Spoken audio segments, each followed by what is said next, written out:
বাড়ির সবাই মিলে একসাথে আজকে পিকনিক করলাম, সবটাই শেয়ার করব আজকের ব্লগে।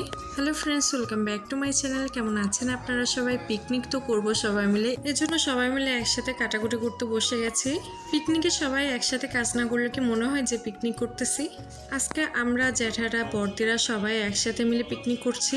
বড় দিদি বড় জামাইবাবু সন্ধ্যার দিকে আসবে, এদিকে অনন্যা তন্ময় তো আছে আমাদের সাথে। এদিকে আমাদের সবকিছু জোগাড় যন্ত্র করা হয়ে গেছে।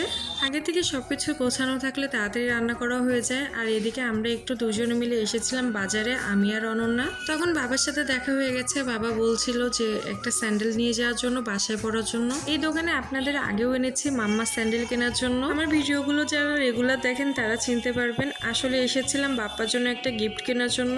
বাপ্পা কালকে আসবে, কারণ আমাদের 14 বছরের লাভ অ্যানিভার্সারি কালকে, সেজন্যই বাপ্পার জন্য গিফট কিনতে এসেছিলাম। সেই সময় বাবার সাথে দেখা হয়ে গেছে। খুব তাড়াতাড়ি কেনাকাটা করে বাসায় চলে এসেছি, কারণ আজকে তো পিকনিক আছে। সবাই আমাদের জন্য ওয়েট করে বসেছিল। আর এদিকে আমরা রান্না বান্নাও শুরু করে দিয়েছি। বাচ্চারা সবাই মিলে এখানে অনেক সুন্দর করে লাইটিং করেছে।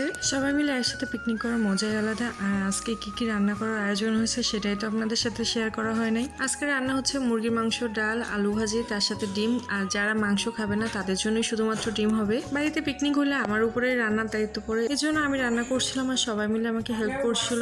রান্না বান্না তো সব শেষ হয়ে গেছে। আর এখানে ডিম রান্না করা হয়েছিল, সাথে মুরগির মাংস। আর মুরগির মাংসটা আজকে একটু ঝোলঝোলি করা হয়েছে। সবাই ডিমান্ড করেছিল যে একটু ঝোল রাখার জন্য। আলু ভাজা করেছিলাম, ডাল করেছিলাম, আর দই ছিল, তার সাথে আবার সালাদ ছিল।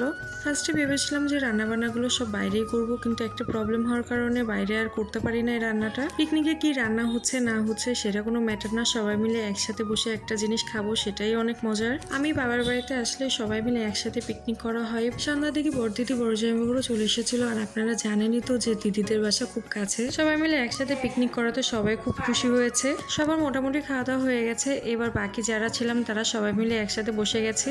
আজকে সন্ধ্যাটা আমাদের অনেক বেশি ভালো গেছে। আর আজকের ব্লগটি আপনাদের কেমন লেগেছে অবশ্যই কমেন্ট করে জানাবেন। সবাই ভালো থাকবেন, সুস্থ থাকবেন। আজকের মতো টাটা।